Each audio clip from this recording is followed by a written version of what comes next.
ചോദിച്ചതിലും നീനച്ചതിലും പരമായി എന്നെ നടത്തിയ ദൈവത്തിനു സ്തോത്രം. ചിന്തിച്ചതിലും പറഞ്ഞതിലും പരമായി എന്നെ കരുതിയ ദൈവത്തിനു സ്തോത്രം.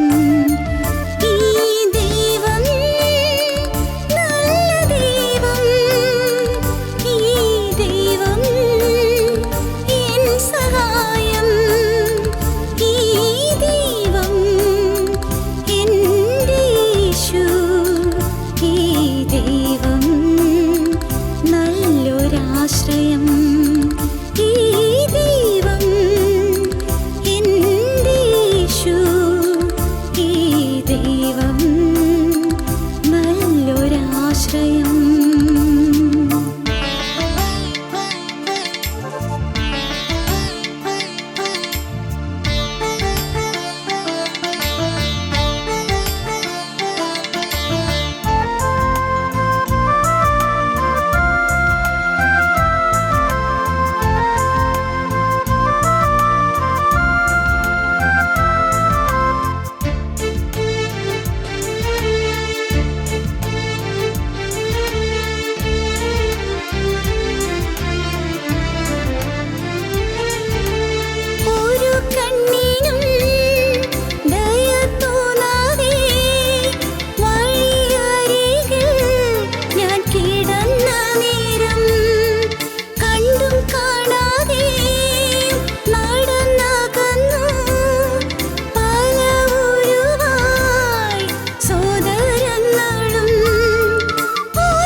ചോദിച്ചതിലും നീനച്ചതിലും പരമായി എന്നെ നടത്തിയ ദൈവത്തിനു സ്തോത്രം.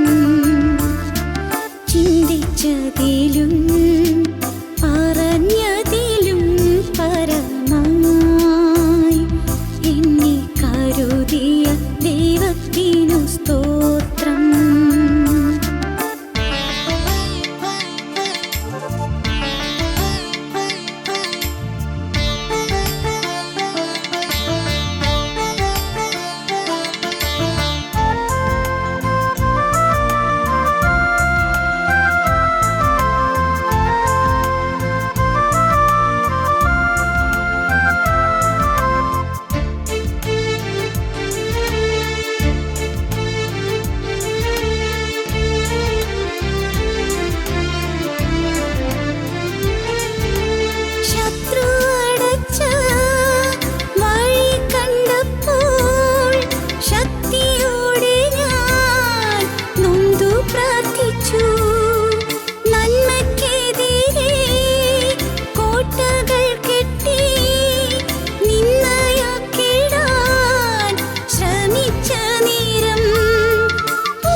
പരമാ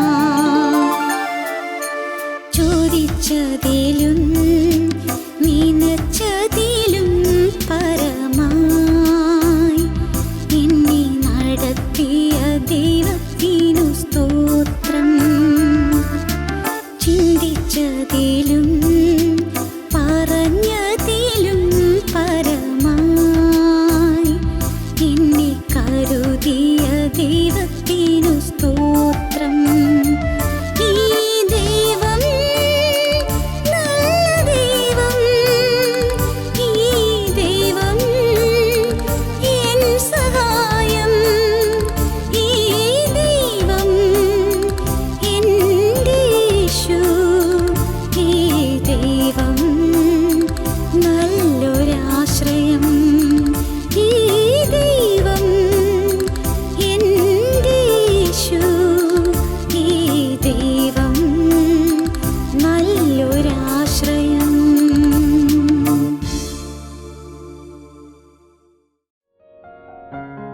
ഞങ്ങളും ക്രൂശിക്കപ്പെട്ട ക്രിസ്തുവിനെ പ്രസംഗിക്കുന്നു.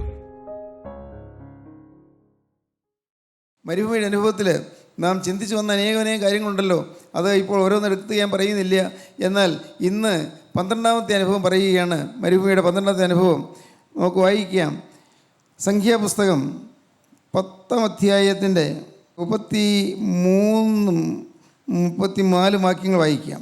അനന്തരം അവർ യഹോവയുടെ പർവ്വതം വിട്ട് 3 ദിവസത്തെ വഴി പോയി. യഹോവയുടെ നിയമപെട്ടകം അവർക്ക് വിശ്രാമസ്ഥലം അന്വേഷിക്കേണ്ടതിന് 3 ദിവസത്തെ വഴി മുമ്പോട്ട് പോയി. പാളയം പുറപ്പെട്ടപ്പോൾ യഹോവയുടെ മേഘം പകൽ സമയം അവർക്ക് മീതെ ഉണ്ടായിരുന്നു. ദൈവത്തിന് സ്തോത്രം. ദൈവത്തിൻ്റെ നിയമപെട്ടകം 3 ദിവസം പോയി കഴിഞ്ഞു. ഈ നിയമപെട്ടകം പരിശുദ്ധാത്മാവിൻ്റെ ഗൈഡൻസാണ്, നടത്തിപ്പാണ്. ദൈവത്തിന് സ്തോത്രം. നമുക്ക് ഈ മരുഭൂമിയിൽ പരിശുദ്ധാത്മാവിൻ്റെ ഗൈഡൻസ് കിട്ടും, നടത്തിപ്പ് കിട്ടും. നടത്തിപ്പ്, ഗൈഡൻസ് എങ്ങനെ കിട്ടും? വിശ്വാസത്താൽ കിട്ടും.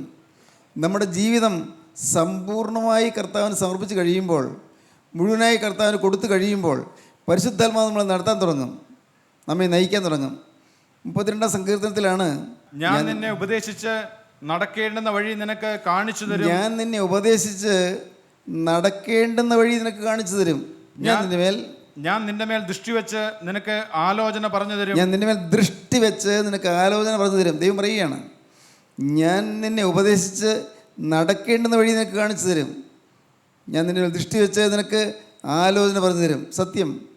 ഇത് നമുക്ക് വിശ്വസിക്കാം, ധൈര്യമായി വിശ്വസിക്കാം. നിങ്ങൾ ഹൃദയശുദ്ധിയോടെ സകല പാപത്തെയും വെറുത്തുപേക്ഷിച്ചിട്ട് കർത്താവായ യേശുക്രിസ്തുവിൻ്റെ തിരുരക്തത്തിൽ ആശ്രയിച്ച് ഒരു പുതിയ മനുഷ്യനായി തീർന്നു കഴിഞ്ഞാൽ കർത്താവ് നിങ്ങൾ നടത്തുന്നത് നിങ്ങൾക്ക് തന്നെ നേരിട്ട് അനുഭവിക്കാം. ഭാരതഭൂമിയിൽ ഉണ്ടായിരുന്ന ഒരു ഭക്തനായ ഒരു മനുഷ്യനാണ് ഭക്തസിംഗ്. അദ്ദേഹം ഹൈന്ദവനായിരുന്നു. അദ്ദേഹം ഇംഗ്ലണ്ടിൽ പോയി ബാറിലോ ഈ വക്കീലാകാനുള്ളതൊക്കെ പഠിച്ചു. വളരെ ഉന്നതകുല ജാതനാണ്. വളരെ ബുദ്ധിമാനായൊരു മനുഷ്യനാണ്. അദ്ദേഹം പുസ്തകങ്ങൾ പലതും ഞാൻ വായിച്ചിട്ടുണ്ട്. കിട്ടാവുന്ന പുസ്തകം ഞാൻ സമ്പാദിച്ച് വെച്ചിട്ടുമുണ്ട്. വളരെ മനോഹരമായ ആശയങ്ങൾ കർത്താവിൻ്റെ കൃപയാൽ അദ്ദേഹത്തിന് നൽകിയിട്ടുണ്ട്. അദ്ദേഹത്തിൻ്റെ ജീവിതത്തിലൊരു ഭാഗത്ത് മനോഹരമായൊരു സംഭവം ഞാൻ വായിച്ചു. ഒരു ദിവസം അദ്ദേഹത്തിൻ്റെ മുറിയിലിരുന്ന് പ്രാർത്ഥിച്ചുകൊണ്ടിരിക്കുമ്പോൾ പെട്ടെന്ന് ദൈവാത്മ പറഞ്ഞു, എഴുന്നേൽക്കുക എന്ന് പറഞ്ഞു. എഴുന്നേറ്റു. മുന്നോട്ട് പോകുക എന്ന് പറഞ്ഞു. മുൻകൂട്ടി എല്ലാം പറയില്ല, മുന്നോട്ട് പോകുക എന്ന് പറഞ്ഞു. അദ്ദേഹം മുന്നോട്ട് എഴുന്നേറ്റ് പോയി. നേരെ റോഡിൽ നടക്കാൻ പറഞ്ഞു. നടന്നു. കുറച്ച് ചെന്നപ്പോൾ ആത്മാവ് പറയുകയാണ്, വലത്തോട്ട് തിരിഞ്ഞ് നടക്കാൻ പറഞ്ഞു. അപ്പോൾ വലത്ത് വശത്തേക്ക് ഒരു ചെറിയ ഇടവഴിയുണ്ട്. കുറച്ച് ചെല്ലുമ്പോൾ പിന്നെയും 2 വഴിയായിട്ട് തിരിയുക. ഇവിടെ ഇടത്തോട്ട് പോകാൻ പറഞ്ഞു. ഇങ്ങനെ പറഞ്ഞ് തൊട്ട് ദൈവം പറഞ്ഞ് അദ്ദേഹത്തെ കൊണ്ടുപോയി. നേരെ ചെന്ന് ഒരു വീട്ടിൽ ചെന്നു. അവിടെ വളരെ യാതനയിലും വേദനയിലും കഴിയുന്ന ഒരു കുടുംബമായിരുന്നത്. അവർക്ക് ആശ്വാസമാക്കി കൊടുക്കാൻ കർത്താവ് എന്തെങ്കിലും കൃപ കൊടുത്തു. അവർ അന്ന് രക്ഷ അനുഭവിച്ചു. നോക്കൂ, ദൈവാത്മാവ് നടത്തിക്കൊണ്ടുപോയി. ഏതെല്ലാം വഴിക്ക് പോകണോ അപ്പോഴപ്പോൾ ദൈവാത്മാവ് നടത്തും. പ്രിയപ്പെട്ടവരെ, നിങ്ങളിത് അനുഭവിക്കണമെന്ന് ഞാൻ പറയുന്നത്. ഈ ഭാഗ്യം ആത്മാവ് നടത്തുന്നതായ കാര്യം, ദൈവാത്മാവ് തൊട്ടുകൊണ്ട് നടത്തുന്നത് നിങ്ങൾ അനുഭവിക്കണം. അപ്പോൾ നിങ്ങൾക്കിതിപ്പോൾ പലർക്കും ഇത് സാധ്യമാണോ എന്നൊക്കെ ചിന്ത വരികയായിരിക്കും. അതൊക്കെ സാധിക്കുമോ? ആരെയും കൊണ്ട് സാധിക്കും? ഞാൻ അത്രയും വലിയ പരിശുദ്ധനൊന്നും അല്ലല്ലോ. പ്രിയപ്പെട്ടവർ, നിങ്ങൾ വിശ്വസിക്കൂ, നമുക്ക് രണ്ട് തട്ടില്ല. ഒന്നുകിൽ ക്രിസ്തുവിൻ്റെ കൂടെ അല്ലെങ്കിൽ പിശാചിൻ്റെ കൂടെ. ക്രിസ്തുവിൻ്റെ കൂടെയാണെങ്കിൽ ഇതെല്ലാം നമുക്ക് അവകാശമാണ്, ഉറപ്പാക്കണം. ക്രിസ്തുവിൻ്റെ കൂടെയാണ് നിങ്ങൾ പോകുന്നതെങ്കിൽ ഇതെല്ലാം നമ്മുടെ അവകാശമാണ്. നടത്തും, ദൈവം നടത്തും, പരിശുദ്ധന്മാർ നയിക്കും. ഇസ്രായേലിൽ നിന്ന് കൂട്ടിക്കൊണ്ടുപോകുന്ന ജനത്തിന് വഴിയൊരുക്കി കൊടുത്തു, അവർക്ക് ചെങ്കടൽ പടർന്നു കൊടുത്തു, മരുഭൂമിയിൽ കൂടി അവർ നടത്തി. അവർക്ക് മീതെ മേഘം ഉണ്ടായിരുന്നു. ആ മേഘം അവർക്ക് മീതെ ഉണ്ടായിരുന്ന സമയത്ത് തന്നെ 3 ദിവസം വഴി അപ്പുറത്തേക്ക് മുൻകൂട്ടി അവിടെ ആ നിയമപ്പെട്ടകം പോയി അവർക്ക് വഴിയൊരുക്കേണ്ടതിന്. 3 ദിവസത്തെ വഴി ദൂരം നിയമപ്പെട്ടകം മുന്നേ പോയി. നിയമപ്പെട്ടകം ക്രിസ്തുവിൻ്റെ സാന്നിധ്യമാണ്. ദൈവത്തിന് സ്തോത്രം. പ്രിയപ്പെട്ടവർ, നമുക്ക് വേണ്ടി 3 ദിവസമല്ല, അനേക ദിവസങ്ങൾ മുന്നേ ദൈവമെല്ലാം ഒരുക്കിയിരിക്കുന്നു. സ്തോത്രം. ഇത് പറയുന്നത് നിങ്ങൾക്ക് മനസ്സിലാകുന്നുണ്ടോ? മനസ്സിലാക്കാൻ പറ്റുന്നുണ്ടോ? ഇതൊരു വലിയ അനുഭവമാണ്, ദൈവം തരുന്ന ഒരു അനുഭവമാണ്. ദൈവം നമ്മെ മുൻകൂട്ടി ഓരോന്ന് കണ്ട് നടത്തുകയാണ്, നാം അറിയുന്നില്ല. ദൈവത്തിന് സ്തോത്രം. ഞാൻ അത്ഭുതത്തോടെ ഓർക്കുന്നു, എനിക്ക് അനേക അനുഭവങ്ങളുണ്ട്. ഞാൻ അന്നൊന്നും ഇതുപോലെ എനിക്ക് ആത്മീയമായ വേദപുസ്തകം നിശ്ചയമില്ല. കേവലം 17 വയസ്സ് കഴിഞ്ഞുള്ളൂ, 18 വയസ്സ് ആകുന്നേ ഉള്ളൂ. അന്ന് വടവൂർ ഹൈസ്കൂളിലെ ഹെഡ് മാസ്റ്റർ മത്തായി സാറ് ഞാൻ വീട്ടിലേക്ക് ആളയച്ചു. ഞാൻ അവിടെ 10ാം ക്ലാസ് 8, 9, 10 അവിടെയാണ് പഠിച്ചത്. അനുഗ്രഹീതനായ ഒരു ധന്യാത്മാവാണ് അദ്ദേഹം. എന്നെ സഹായിക്കാൻ ദൈവം ഉപയോഗിച്ച ഒരു അനുഗ്രഹീതനായ വ്യക്തിയാണ് മത്തായി സാറ്. ഞാൻ സ്കൂളിൽ ചെന്നു. സാർ പറഞ്ഞു, അവിടെ TTC ഉണ്ടല്ലോ, നീ TTC പഠിക്കുമെന്ന് പറഞ്ഞു. അതിൻ്റെ പിന്നിൽ ദൈവത്തിൻ്റെ ആലോചന നടന്നില്ല. TTC പഠിക്കാൻ പഠിച്ചു. ഞാൻ പറഞ്ഞു, സാറേ ഞാൻ TTC പഠിച്ചാൽ എനിക്ക് ജോലിക്ക് പോകാനൊന്നും പറ്റില്ലല്ലോ, വീട്ടിൽ വേറെ ആരും ഇല്ലല്ലോ, അല്പസ്വല്പം കൃഷിയൊക്കെ ഉള്ളതുകൊണ്ട് അതൊക്കെ നോക്കാൻ ആളില്ലല്ലോ. അല്ല, നീ അപേക്ഷിക്കുക, എന്നിട്ട് ജോലിക്ക് പോകണമെങ്കിൽ വേണ്ട. നോക്കൂ, ആ ദൈവമനുഷ്യനിൽ കൂടി കിട്ടിയ വാക്കുകൾ. നിനക്ക് ജോലിക്ക് പോകണമെങ്കിൽ വേണ്ട, നീ അപേക്ഷ കൊടുക്കുക. സാറ് തന്നെ അപേക്ഷ എഴുതി, സാറ് തന്നെ ഒരു കവറിലിട്ട് അപേക്ഷ എന്നെ കൂടെ ഒപ്പിടിക്കുക മാത്രമേ ചെയ്തുള്ളൂ. അയച്ചു. 10ാം ക്ലാസ്സിൽ നല്ല മാർക്കുണ്ടായിരുന്നുകൊണ്ട് എനിക്ക് പെട്ടെന്ന് ഫസ്റ്റ് നമ്പറായിട്ട് തന്നെ എനിക്ക് അഡ്മിഷൻ കിട്ടി. അപ്പോഴും ഞാൻ പഠിക്കുകയാണ്. എനിക്ക് ജോലിക്ക് പോകാൻ സാധ്യതയില്ല. ഒരു ഉദ്യോഗ ജീവിതം എന്നുള്ളത് എനിക്ക് ചിന്താ വിഷയമല്ല. കാരണം അമ്മ മാത്രമേ ഉള്ളൂ വീട്ടിൽ. പിന്നെ കുറച്ച് കൃഷി കാര്യങ്ങളൊക്കെ ഉള്ളതുകൊണ്ട് വേലക്കാരുണ്ട്, എന്നാലും ഒക്കെ മാനേജ് ചെയ്യാൻ ആൾ വേണമല്ലോ. അങ്ങനെയാണ് ഞാൻ വേണ്ട എന്ന് വിചാരിച്ചത്. സാറ് നിർബന്ധിച്ചു. ഞാൻ ചേർന്നു, TTCയിൽ ചേർന്നു. 1 കൊല്ലം പഠിച്ചു. അത് TTC അന്ന് 1 വർഷമേ ഉള്ളൂ. TTC റിസൾട്ട് വരുന്നതിന് മുമ്പ് തന്നെ സാർ എന്നെ അവിടെ അപ്പോയിൻറ്റ് ചെയ്തു. അവിടുത്തെ ജൂനിയർ മോസ്റ്റ് അധ്യാപകൻ, 18 വയസ്സേ ഉള്ളൂ, ജൂനിയർ മോസ്റ്റായിട്ട്. ഞാൻ വന്ന് പറഞ്ഞു, സാറേ ഞാൻ ജോയിൻ ചെയ്താൽ എനിക്ക് തുടരാൻ പറ്റുമോ? നീ ഒരു കാര്യം ചെയ്യേ, നീ പഠിപ്പിച്ച് തുടങ്ങ്, അത്യാവശ്യം വരുമ്പോൾ വേണ്ടെന്ന് വെച്ചാൽ വേണ്ടെന്ന് വയ്ക്കാൻ നിനക്ക് സ്വാതന്ത്ര്യമുണ്ടല്ലോ. ആരാണ് ഇത് പിന്നിൽ നിർബന്ധിച്ചത്? ഇന്ന് ഞാൻ ഓർക്കുകയാണ്, അത്ഭുതം. ആരാണ് നിർബന്ധിച്ചത്?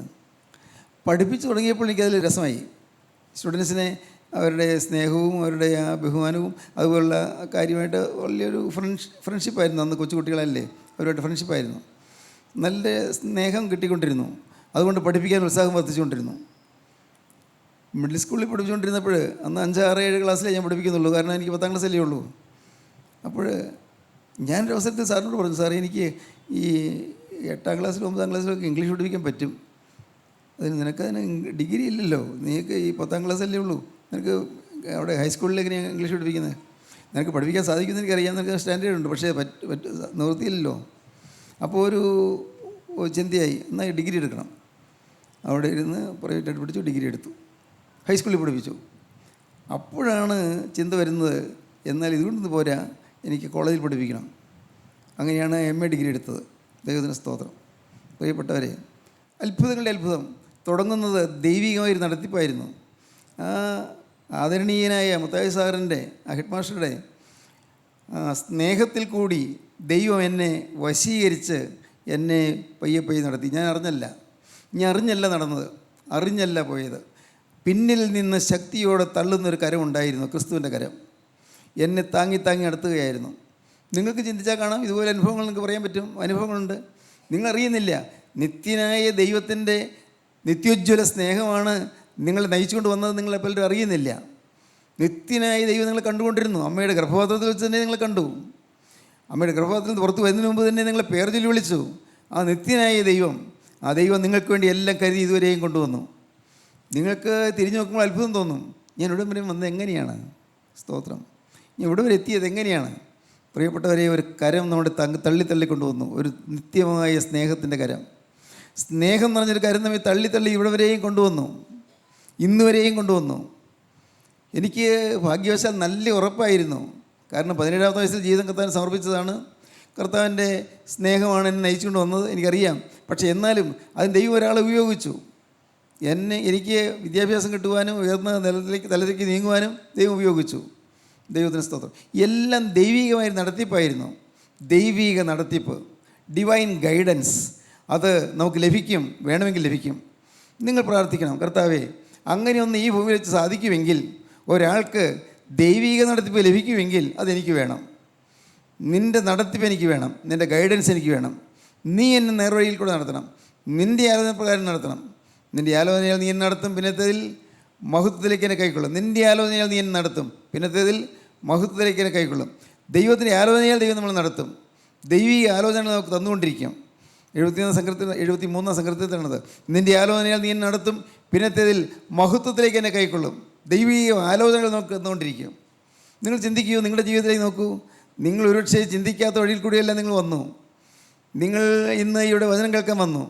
ഇതിൻ്റെ പിന്നിൽ വലിയൊരു ദൈവസ്നേഹമുണ്ട്. നിങ്ങൾ തള്ളി കർത്താവ് കൊണ്ടുവരികയാണ്, പരിശുദ്ധാത്മാവ് കൊണ്ടുവരികയാണ്.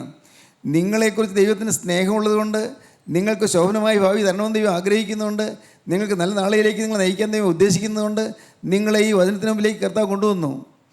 നിങ്ങൾ പ്രയാസങ്ങൾ കാണും, ആകുലങ്ങൾ കാണും, കഷ്ടപ്പാടുകൾ കാണും, ഞെരുക്കങ്ങൾ കാണും.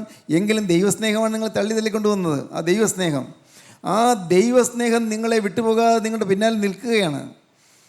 ഈവൻ നിങ്ങളുടെ ജീവിതത്തിൽ ഒരു മാരേജ്, വിവാഹം, അതുപോലും ദൈവിക നടത്തിപ്പാണ്. ദൈവിക നടത്തിപ്പ് നിങ്ങൾക്ക് മനസ്സിലാവില്ല. എനിക്കും അറിയാൻ വയ്യായിരുന്നു, പക്ഷേ എനിക്കറിയാം, ഇന്നറിയാം. ദൈവിക നടത്തിപ്പായിരുന്നു വിവാഹത്തിന് പിന്നിൽ ദൈവിക നടത്തിപ്പ് വ്യക്തമായിരുന്നു. എനിക്ക് തക്കതായൊരു തുണ വേണമെന്ന് കർത്താവ് കണ്ടു. എനിക്ക് തക്കതായി സ്നേഹമുള്ള ഒരു ഭാര്യ വേണമെന്ന് കർത്താവ് കണ്ടു. കർത്താവ് അതനുസരിച്ച് ക്രമീകരണങ്ങൾ ചെയ്തു. എന്തൊരത്ഭുതം! സാധാരണഗതിയിൽ, ഞാൻ തുറന്നു പറയുന്നത് ലജ്ജയില്ല, സാധാരണഗതിയിൽ ഞാൻ ആലീസിന് വിവാഹം കഴിക്കാൻ യാതൊരു സാധ്യതയുമില്ല.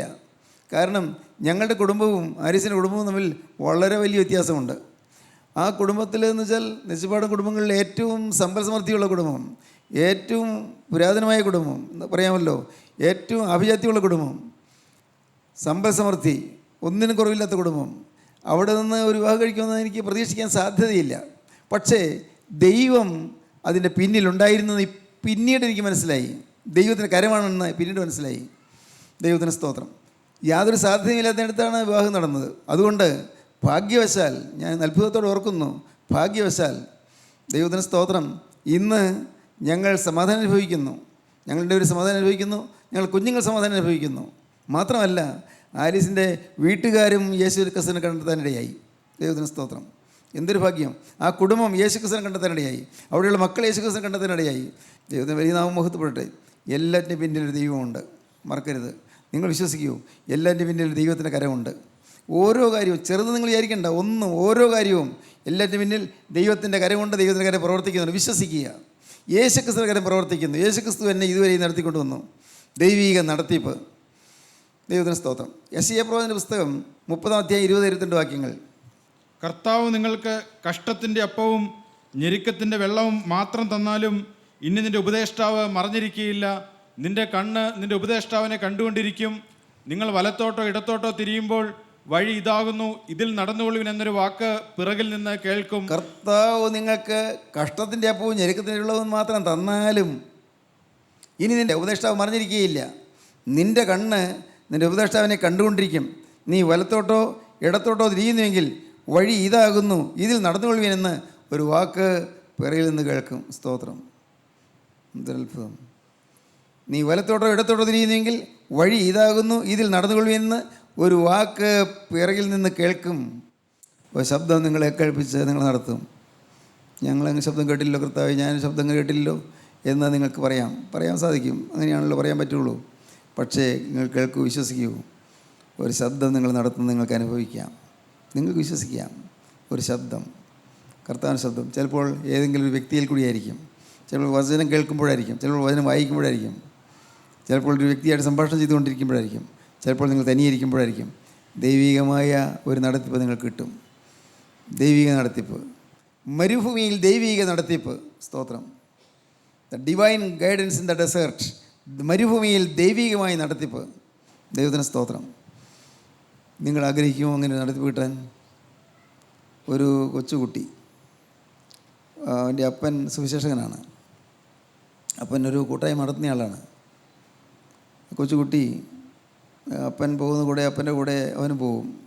അവൻ നല്ല പ്രാർത്ഥന ഉള്ള കുട്ടിയാണ്, നല്ല വിശ്വാസമുള്ള കുട്ടിയാണ്, നല്ല ഉത്സാഹമുണ്ട്. അപ്പൻ ഓരോ വീട്ടിൽ ചെന്ന് ചിലരോട് സംസാരിക്കുകയും ട്രാക്റ്റ് കൊടുക്കുകയും വേദപുസ്തകം കൊടുക്കുകയൊക്കെ ചെയ്യും. യവനും ആ കൂടെ നടക്കും. ഒരു ദിവസം രാവിലെ അപ്പൻ പറഞ്ഞു, ഇന്ന് വയ്യ, എനിക്ക് നല്ല നല്ല മഞ്ഞുള്ള ദിവസം, മോനെ എന്നെക്കൊണ്ട് വയ്യ, ഇന്നൊക്കെ പോകണ്ട. അപ്പം ഞാൻ പൊയ്ക്കോളാം. അപ്പൻ പറ്റില്ല, വേണ്ട ഞാൻ പൊയ്ക്കോളാം. വേണ്ട മോനെ, ഇന്ന് എന്നുള്ള ഈ മഞ്ഞുള്ള സമയത്ത് ഇറങ്ങി വല്ല അസുഖമൊക്കെ വരും, വേണ്ട പോകണ്ട. അവൻ പറഞ്ഞു, അപ്പം ഞാൻ പൊയ്ക്കോളാം, എനിക്ക് കുഴപ്പമില്ല കേട്ടോ, എനിക്ക് സന്തോഷമുള്ളൂ, ഞാൻ പൊയ്ക്കോളാം. അവൻ കുറച്ച് ട്രാക്റ്റൊക്കെ എടുത്തുകൊണ്ട് അവൻ ഇറങ്ങി. അപ്പൻ വീട്ടിൽ തന്നെ ഇരിക്കുക. അവൻ പോയി ഒരു വീടിൻ്റെ വാതിൽക്കൽ ചെന്നു. എങ്ങനെയോ അവിടെ ചെല്ലാനാണ് തോന്നിയത്. വാതിൽക്കൽ മുട്ടി, തെരുത്തിൽ മുട്ടി, വാതിൽ തുറക്കുന്നില്ല. പിന്നെയും മുട്ടി, വാതിൽ തുറക്കുന്നില്ല. ഇത് ആളില്ലായിരിക്കുമോ? ശബ്ദമൊന്നും കേൾക്കാനുമില്ല. ഒന്നുകൂടി മുട്ടി, ഇല്ല. കുറച്ച് നേരം കാത്തുനിന്നിട്ട് പിന്നെയും ശക്തിയായിട്ട് ഇടിച്ചു വാതിലിൽ. ആരെങ്കിലും ഉണ്ടെങ്കിൽ തുറക്കണമെന്ന് ചോദിച്ചു. അപ്പോൾ സ്ത്രീ വന്ന് വാതിൽ തുറന്നു. സ്ത്രീ വാതിൽ തുറന്ന് ചോദിച്ചു, എന്താ വേണ്ടതെന്ന് ചോദിച്ചു. അല്ല, ഞാൻ ഒരു കാര്യം പറയാൻ വന്നതാണ്. യേശുക്രിസ്തു നിങ്ങളെ സ്നേഹിക്കുന്നു, യേശുക്രിസ്തു നിങ്ങളെ സ്നേഹിക്കുന്നു, ആ കാര്യം പറയാൻ വന്നതാണ്. ആ സ്ത്രീ ശ്രദ്ധിച്ചു. യേശുക്രിസ്തുവിൻ്റെ വചനമുള്ള ഒരു ട്രാക്റ്റ് തരാനാണ് ഞാൻ വന്നത്. നിങ്ങൾക്ക് ഇത് വായിക്കാം, ഇത് വായിച്ച് നിങ്ങൾക്ക് ആശ്വാസം കിട്ടും, സമാധാനം കിട്ടും. സ്ത്രീക്ക് സമാധാനമൊക്കെ ഉണ്ടെന്നൊന്നും ഞാൻ അറിഞ്ഞല്ല പറയുന്നത്. വീണ്ടും പറഞ്ഞു, യേശുക്രിസ്തു നിങ്ങളെ സ്നേഹിക്കുന്നു, നിങ്ങളുടെ ജീവിതം വിലയേറിയതാണ്, യേശുക്രിസ്തു നിങ്ങളെ സ്നേഹിക്കുന്നു പറഞ്ഞിട്ട് അവൻ പോന്നു. പിറ്റേ ഞായറാഴ്ച കൂട്ടായ്മ കൂടിയപ്പോൾ അവൻ്റെ അപ്പനായി ശുശ്രൂഷ നടത്തുന്നത്. അന്ന് ഓരോരുത്തർക്ക് അനുഭവം പറയാൻ അവസരം കൊടുത്തു. പിറകിൽ നിന്നൊരു സ്ത്രീ എഴുന്നേറ്റു. എനിക്കൊരനുഭവം പറയാനുണ്ട്. കഴിഞ്ഞ ദിവസം ഞാൻ ജീവിതം നശിപ്പിക്കാൻ തീരുമാനിച്ചിരുന്നു. എൻ്റെ കഴുത്തിൽ ഒരു കയറിട്ടിട്ട് ഞാൻ ജനലിൻ്റെ മുകളിൽ കൊളുത്തിയിട്ട് ഞാൻ ചാടാനായിട്ട് ഒരു സ്റ്റൂളിട്ടിട്ട് അതിൽ കയറി നിന്നിട്ട് ചാടാനായിട്ട് ഞാൻ ഒരുങ്ങി ചെയ്തപ്പോൾ ആരോ വാതിൽക്കൽ തട്ടുന്നു. ഞാൻ ഇതിപ്പോൾ ആരാ വരുന്നത്? ഇല്ല, ചിലപ്പോൾ തുറക്കാൻ പോകുന്നില്ല, ഞാൻ ഏതായാലും ചാവാനിരിക്കുക, ഇനി തുറക്കുന്നില്ല. എനിക്ക് എത്ര വലിയ നിരാശയായിരുന്നു. അതുകൊണ്ട് ഞാൻ വാതിൽ തുറക്കാൻ ഇറങ്ങിയില്ല. പിന്നെയും മുട്ടുന്നു. പിന്നെ വല്ലാതെ ഇടിക്കുന്ന ശബ്ദം കേട്ടു. എന്നാൽ എന്നെ നോക്കാമെന്ന് വിചാരിച്ച് ഞാൻ ഇറങ്ങി. ഞാൻ കഴുത്തിൽ നിന്ന് കുരുക്ക് മാറ്റി ഞാൻ ഇറങ്ങി ചെന്നപ്പോൾ ഒരു കൊച്ചുകുട്ടി, അവൻ എന്നോട് പറഞ്ഞു, യേശുക്രിസ്തു എന്നെ സ്നേഹിക്കുമെന്ന് പറഞ്ഞു. എനിക്കതൊരു അല്പമായി. എന്നെ സ്നേഹിക്കാൻ ആരുമില്ലെന്നാണ് ഞാൻ വിചാരിച്ചിരുന്നത്. എന്നാൽ ആ കൊച്ചുകുട്ടിയാണെങ്കിലും അവൻ നല്ല പ്രസന്നമായ മുഖത്തോടെ പറഞ്ഞു, യേശുക്രിസ്തു നിങ്ങളെ സ്നേഹിക്കുമെന്ന് പറഞ്ഞു. ക്രിസ്തു അയച്ചിട്ടാണ് ഞാൻ വന്നതെന്ന് പറഞ്ഞു. അവൻ എൻ്റെ കയ്യിലൊരു കടലാസ് തന്നു. ഞാനത് വായിച്ചപ്പോൾ, സമാധാനം ഞാൻ നിങ്ങൾക്ക് തന്നേച്ചു പോകുന്നു, എൻ്റെ സമാധാനം ഞാൻ നിങ്ങൾക്ക് തരുന്നു, ലോകം തരുന്ന പോലെ അല്ല നിങ്ങൾക്ക് തരുന്നത്, നിങ്ങളുടെ ഹൃദയം കലങ്ങരുത്, ഭ്രമിക്കുകയും വരുത് എന്നതിൽ എഴുതിയിരിക്കുന്നു. ഞാൻ അവിടെ മുട്ടുമടക്കി. വേറെ ആരും ഉണ്ടായിരുന്നില്ല, എൻ്റെ വീട്ടിലാരും ഉണ്ടായിരുന്നില്ല. ഞാനവിടെ മുട്ടുമടക്കി. ഞാൻ ഏങ്കടിച്ച് കരഞ്ഞുകൊണ്ട് ഞാൻ കർത്താവിനോട് പറഞ്ഞു, കർത്താവേ, നീ എന്നെ സ്നേഹിക്കുന്നു, ഞാൻ മരിക്കേണ്ടിയിരുന്ന ആളായിരുന്നു, ഞാൻ മരിച്ചു പോകുമായിരുന്നു, ആത്മഹത്യ ചെയ്യാൻ ഞാൻ ഒരുങ്ങിയതാണല്ലോ. കർത്താവേ, നീ എന്നെ സ്നേഹിക്കുന്നു, എനിക്ക് മനസ്സിലായി കർത്താവേ, എൻ്റെ ജീവിതം ഞാൻ ഇതാ നിനക്ക് തരുന്നു, എന്നോട് ആയുസ് നിനക്ക് വേണ്ടി. അന്ന് കൊച്ചുകുട്ടി വന്ന് എനിക്ക് എന്നെ നിർബന്ധിച്ച് വാതിൽ തുറപ്പിച്ച് എന്നോട് സംസാരിച്ച വാക്കുകൾ മൂലം എനിക്ക് രക്ഷ കിട്ടി, ഞാൻ സമാധാനം അനുഭവിക്കുന്നു. അപ്പോൾ മീറ്റിംഗ് നടത്തിക്കൊണ്ടിരുന്ന ആൾ മോൻ്റെ അടുക്കൽ ചെന്ന് അവനെ ചേർത്ത് പഠിച്ച് അവൻ്റെ നെറുകയിൽ ഉമ്മ വെച്ചിട്ട് പറഞ്ഞു, മോനെ, നിൻ്റെ അപ്പനേക്കാൾ നീ യേശുക്രിസ്തുവിനെ സ്നേഹിക്കുന്നതിനായി തീർന്നല്ലോ, നന്നായി. ഞാൻ മടിച്ചിരുന്നപ്പോഴും നീ വേലയ്ക്ക് വേണ്ടി ഇറങ്ങിയല്ലോ. സ്തോത്രം. ദൈവത്തിന് വലിയ നാമമുഖത്തോടെ ദൈവം നടത്തിപ്പ്. ആ കൊച്ചു കുട്ടിയിൽ കൂടി ദൈവാത്മാവ് പ്രവർത്തിച്ചു. ആ ആ കുട്ടി അവൻ കർത്താവിനുള്ള ഈ സ്നേഹത്തിൽ അവൻ ദൈവത്തിന് വേല ചെയ്യാനായിട്ട് അവൻ പോയതിൽ കൂടി ദൈവാത്മാവ് പ്രവർത്തിച്ചു. നിങ്ങൾക്ക് സാധിക്കും. ദൈവിക നടത്തിപ്പ് ഈ മരുഭൂമിയിൽ ദൈവത്തിന് നടത്തിപ്പ് കിട്ടും. ദൈവത്തിൻ്റെ ആത്മാവ് നിങ്ങളെ നയിക്കുകയും നടത്തുകയും ചെയ്യും. ദൈവത്തിന് സ്തോത്രം. വേണമോ നിങ്ങൾക്ക് ഈ പരിശുദ്ധാത്മാവിനെ? വേണമോ നിങ്ങൾക്ക് ഈ നടത്തിപ്പ്, ദൈവിക നടത്തിപ്പ്? ഈ പരിശുദ്ധാത്മാവിൻ്റെ കൃപ നിങ്ങളുടെ പിന്നാലെ വരുന്ന നിങ്ങൾക്ക് അനുഭവിക്കാം. ദൈനംദിന ജീവിതത്തിൽ നിങ്ങൾക്ക് അത് അനുഭവിക്കാം. നിങ്ങളുടെ ജീവിതം യേശുക്രിസ്തുവിനെ സ്തുതിച്ചുകൊണ്ട് തുടങ്ങുക. യേശുക്രിസ്തുവിനായി ജീവിതം വേർതിരിച്ചുകൊണ്ട് തുടങ്ങുക. ക്രിസ്തുവിനായി നിങ്ങളുടെ ഭാവി ഏൽപ്പിച്ചുകൊണ്ട് തുടങ്ങുക. നിങ്ങൾ വൈകുന്നേരം രാത്രി ഒന്ന് കിടക്കാൻ നേരത്ത് എല്ലാം ക്രിസ്തുവിൽ വരവേൽപ്പിച്ചുകൊണ്ട്, എല്ലാം ക്രിസ്തുവിനെ ഏൽപ്പിച്ചുകൊണ്ട് നിങ്ങൾ രാത്രി കിടന്നുറങ്ങുക. ക്രിസ്തുവിൽ ആശ്രയിച്ചുള്ള ജീവിതം. ദൈവത്തിന് സ്തോത്രം. നമ്മുടെ ജീവിതത്തിൽ പാപങ്ങളുണ്ട്, ഇല്ലെന്നല്ല, ഭാരങ്ങളുണ്ട്, തീർച്ചയായിട്ടും ഉണ്ട്. അനേകം തെറ്റുകളും വീഴ്ചകളും വന്നിട്ടുണ്ട്. എല്ലാം മാറ്റിത്തരാൻ യേശു ക്രിസ്തു മതിയായവനാണ്. വിശ്വസിക്കുക. യേശു ക്രിസ്തു മതിയായവനാണ്. നാം ആരും തികഞ്ഞവരല്ല. ഞാനും തികഞ്ഞവനായിട്ടല്ല നിങ്ങളുടെ മുമ്പിൽ ഇരിക്കുന്നത്. ദൈവത്തിന് സ്തോത്രം. മനസ്സറിഞ്ഞൊരു പാപം വരികയിലും തീരുമാനമുണ്ട്. പക്ഷേ ഇപ്പോഴും ഹൃദയത്തിൻ്റെ ഉള്ളിൽ ചില പ്രത്യേകതകൾ, ചില മനോഭാവങ്ങളിൽ പാവമില്ലേ? ചിലപ്പോൾ ഞാൻ ചിന്തിക്കും. ദൈവത്തിന് സ്തോത്രം.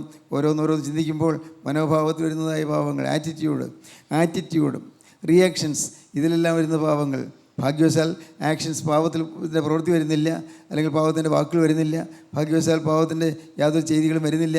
പക്ഷേ ആറ്റിറ്റ്യൂഡിൽ, മനോഭാവത്തിൽ ഇന്നും ഒരുപക്ഷെ എൻ്റെ സ്വയം ഇല്ലേ? ഞാൻ ചിന്തിക്കുന്നു, ഞാൻ അതെല്ലാം തിരുത്താൻ ഞാൻ ശ്രമിക്കുന്നു. കർത്താവിന് സ്തോത്രം. നാം ആരും തികഞ്ഞവരല്ല. എന്നാൽ എല്ലാ പാപവും എല്ലാ ശാപവും മാറ്റിത്തരുന്ന ക്രിസ്തുവിനെ നിങ്ങൾ സ്വീകരിക്കുമോ? ക്രിസ്തുവിനെ നിങ്ങളുടെ ജീവിതം തുറന്നു കൊടുക്കുമോ? കർത്താവേ, ഈ നിരാശമുറ്റിയ ജീവിതത്തിലേക്ക് നീ എഴുന്നള്ളി വരണമേ. യേശുവേ, ഹൃദയം തകർന്നിരിക്കുന്ന എൻ്റെ ഉള്ളത്തിലേക്ക് യേശുവേ നീ കടന്നു വരണമേ. ഭാവിയെ നോക്കിയിട്ട് ഒരു പ്രതീക്ഷയില്ലാത്ത ജീവിതത്തിലേക്ക് യേശുവേ നീ കടന്നു വരണമേ. മനോഭാരത്തിൽ ആകുലപ്പെട്ട് വലയുന്ന എൻ്റെ ജീവിതത്തിലേക്ക് യേശുവേ നീ കടന്നു വരണമേ. നിൻ്റെ ക്രൂശിൽ ചൊരിഞ്ഞ രക്തം കൊണ്ട് എന്നെ നീ മുഴുവനായി കഴുകണമേ. കർത്താവേ, പാപങ്ങളെല്ലാം കഴുകണമേ. അനേകം പാപങ്ങൾ വന്നുപോയി കർത്താവേ, അനേകം തിന്മകൾ വന്നുപോയി. എല്ലാം കഴുകി തരണമേ. നിൻ്റെ പരിശുദ്ധാത്മാവ് എന്നെ നടത്തണമേ. പരിശുദ്ധാത്മാവ് നടത്തിയപ്പോൾ ഈ മരുഭൂമി എനിക്ക് തരണമേ. എൻ്റെ കർത്താവ്, ഈ മരുഭൂമി പ്രയാണത്തിൽ പരിശുദ്ധാത്മാവ് നടത്തിയപ്പോഴുകൂടി ഞാൻ സമാധാനം അനുഭവിക്കാൻ എനിക്ക് ഭാഗ്യം തരണമേ. നിങ്ങൾ പ്രാർത്ഥിക്കൂ, നിങ്ങൾ തന്നെ സമർപ്പിക്കൂ. നമുക്ക് സമർപ്പിക്കാം, നമുക്ക് പ്രാർത്ഥിക്കാം. കാരുണ്യവാനായ ഞങ്ങളുടെ സ്വർഗീയ പിതാവേ, ഈ മനോഹരമായ സമയത്ത് ഞങ്ങൾ നിന്നെ സ്തുതിക്കുന്നു, ഞങ്ങൾ നിന്നെ സ്തോത്രം ചെയ്യുന്നു.